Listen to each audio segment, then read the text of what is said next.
If I were to ask you right now, what makes a Battlefield game a Battlefield game? What would your answer be? Would it be an instant answer? Or would you have multiple answers? Some may argue that it's the sheer scale of Battlefield that differentiates it from other first-person shooters, while still maintaining a chaotic and vast amount of things happening all at once without feeling dull.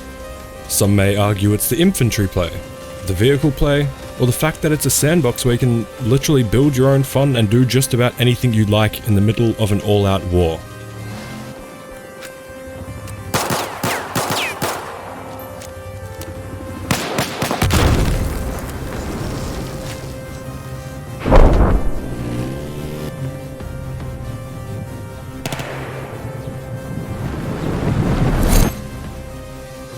So, if you had to choose a select few things for the next Battlefield game, what would it be? Let me know down in the comments. There's many pros and cons that come down to preference when people are talking about what they'd like to see that's new, and also what they'd hate to see return. How would you make the experience perfectly suited for you? Many people hate vehicle players, snipers, different game modes, and other mechanics. But would Battlefield still feel like Battlefield if all the things that you dislike just disappeared? Or does it all fall together into an experience that you just can't get anywhere else? Today, I'm going to talk about a few things I would like to see in the next Battlefield, some features I'd like to see return, and also some that I'd like to see changed a little, opposed to how they were on previous titles. Let's start off with some things I'd like to see improved if they were implemented into the next Battlefield game. Parachuting, and how it works. In Battlefield 3 and Battlefield 4, if you were to jump from a certain height, you can deploy a chute. But one thing that always got me was the way they work. They always felt a little bit clunky and odd when trying to maneuver. I get that it's supposed to be as realistic as possible to a real-life situation, but I think with a little more control, it could definitely help out, all while maintaining the realism aspect of it. Battlefield 1 was quite similar as well, and just remember, this is all just my own preference. I'm sorry to ruin your party. What kind of sniper you got?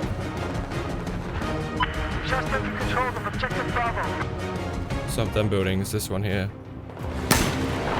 Now, what about 3D spotting? In some Battlefield games, 3D spotting annoyed a lot of people as it would reveal their position even through smoke when you could obviously not see them if it were real life.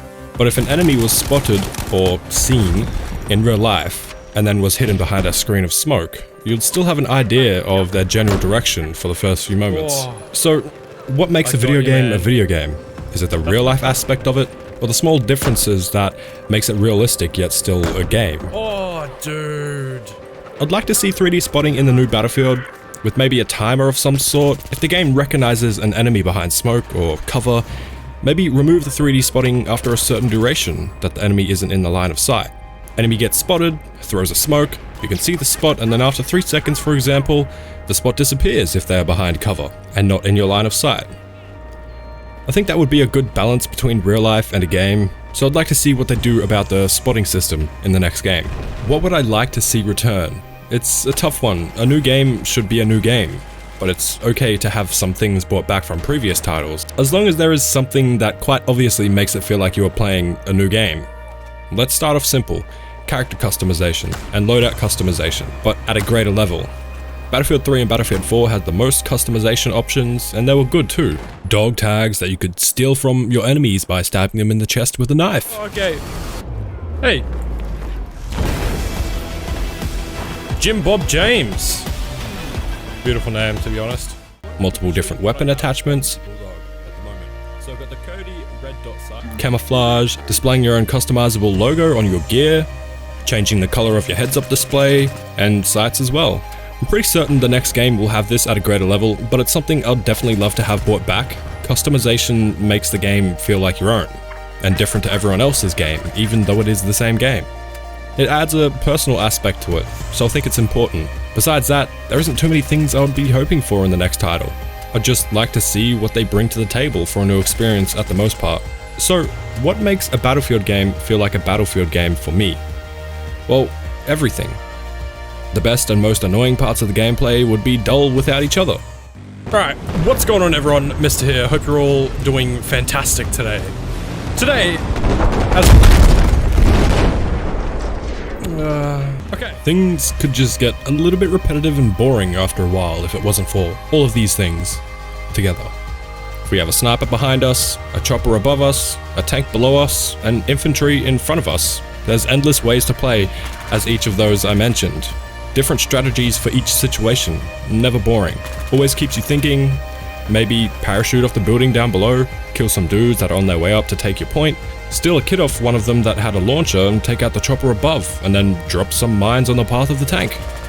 There's literally endless options in a Battlefield game and the different situations you find yourself in. You don't even have to play seriously if you want. It's a sandbox full of fun. Play how you wish.